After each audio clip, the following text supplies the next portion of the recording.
शिवसेना के नगर सेवक किशोर पाटकर ने महाराष्ट्र महानगरपालिका अधिनियम की धारा 10(1)(d) के तहत नगर सेवक सागर नाइक को अयोग्य घोषित करने की कार्रवाई शुरू करने की मांग की है।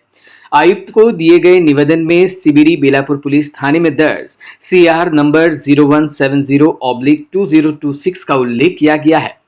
निवेदन के अनुसार कथित फर्जी न्यायालयीन आदेश का इस्तेमाल कर महानगर पालिका द्वारा अवैध निर्माण के खिलाफ की जा रही कार्रवाई में हस्तक्षेप करने का प्रयास किया गया।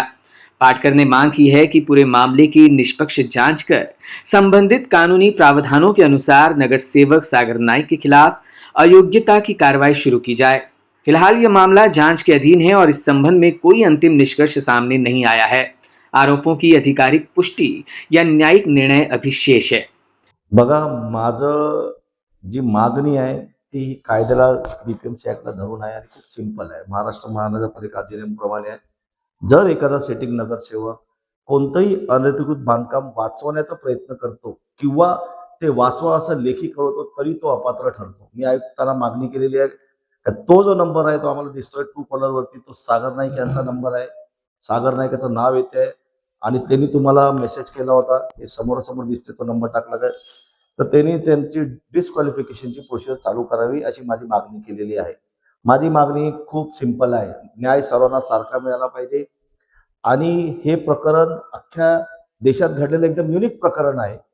कारण ह्याच्यामध्ये न्यायाधीश कंप्लेंटंट आहेत, न्यायाधीशाने कंप्लेंट केलेल्या पोलीस स्टेशनला हा जो नंबर आहे त्याच्यावरनं कमिशनरला जो मेसेज आलेला आहे ती ऑर्डरच कोर्टाची बनावट निघालेली आहे।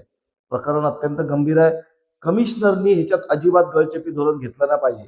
त्यांनी सरळ कोर्टात सांगावं, आम्हा लोकांना सांगावं, त्यांना कोणी मेसेज केला आणि कोणी फोन करून सांगितला होता स्टे ऑर्डर असताना आपली माणसं तिथे जाऊन कारवाई करतात ते त्यांनी जाहीर करावं। मला माहिती मिळालेली आहे, 2 दिवसा अगोदर बंगल्यावरती बैठक झालेली आहे आणि प्रकरण दडपण्याचा प्रयत्न चालू आहे। पण मी कमिशनरला विनंती करतो, आवाहन करतो, त्यांचा जो सारखा सारखा अपमान महासभेत चालू आहे, जी दादागिरी चालू आहे, त्या दिवशी कशी मित्र शिर्केताई बोलत होत्या तिथे, आम्ही सांगू तसं वागायचं, आम्ही सांगितलं तर पत्रकारांकडे जायचं, तुम्हाला कोणता अधिकार नाही। जर एवढी दादागिरी ऐकून पण कमिशनर गप बसणार असेल तर मी कमिशनरला पण कोर्टात खेचेन।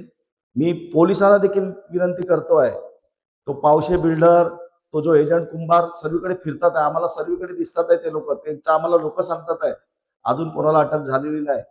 कोणालाही त्यांनी तिथे वाचवण्याचा प्रयत्न करू नये। जे काही सत्य आहे ते जनतेसमोर आलं पाहिजे, लोकांसमोर आलं पाहिजे। सागर नाईक प्रत्येक गोष्टीत तिकडे सभागृह नेते काय करतात, पुस्तक उघडून दाखवतात, लगेच दाखवतात हा ऍक्ट तो ऍक्ट। त्यांना एवढं माहित नाही की आपण असं कम्युनिकेट नाही करायला पाहिजे। प्लस कोणाच्या नंबरवरून त्यांना सागर नाईकांना तशी ती बनावट कोर्टाची ऑर्डर आली ते पण जाहीर झालं पाहिजे।